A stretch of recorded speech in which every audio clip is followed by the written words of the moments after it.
Hey guys, update here to the global labs. So normally I don't touch upon the global labs because I cover console stuff and we don't always get it.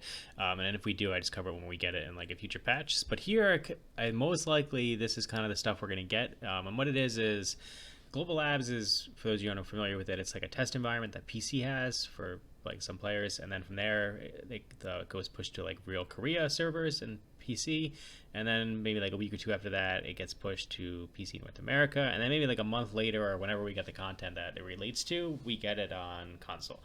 So you probably have like a month to prepare to take advantage of this stuff to make money, which is kind of wanted to make the video.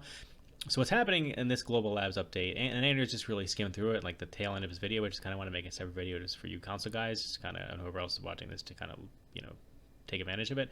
But with like a month out before we probably get it, there's a few changes here happening. So all the trade crate stuff that are going up maybe 2 to 3 times in price once the update hits. So important things to take away from this is you want to stop making trade crates now, and save them for when the update happens, and you want to try and either buy materials, set up your node network, or start farming the new better crops for guaranteed like 120 to 160 mil, depending on what you want to grow a day with farming.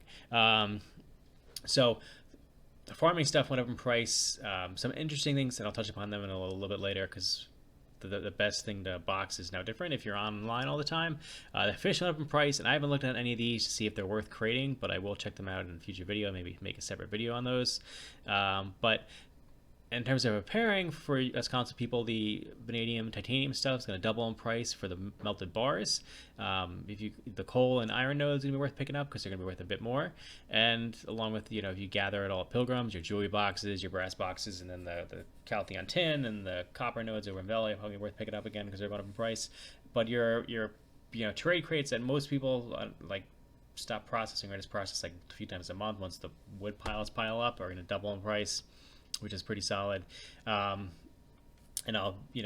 so you want to either buy stuff now or just stop flat out processing them, or pick up the node network. So that's kind of how you can kind of prepare for that. But I wanted to touch upon in a little bit deeper dive into this one, farming, because the purple mushrooms kind of came out of nowhere with this price increase, and they're now better if you can hit it like every 2 hours and 15 minutes or whatever it is than the sunflower boxes. So if you're gonna be online and hit up like your purple mushroom 6 times a day, or maybe even like 7 if you don't sleep, but 6 times a day, which is like 18 hours of awake time, you're gonna be able to make 160 mil from farming and selling horse fodder, which is pretty good from farming, for console.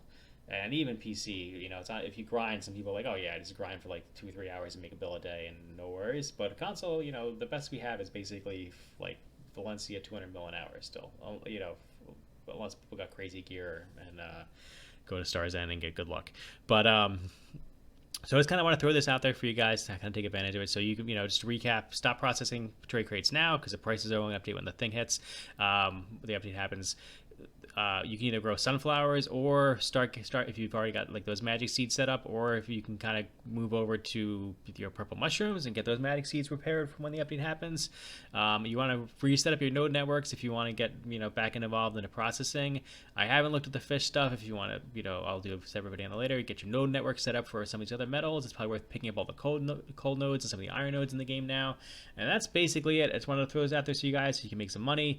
Who knows when we'll see the Eternal winner, but that's on the global updates too, from what I recall. Take it easy, guys. I'm out on this one.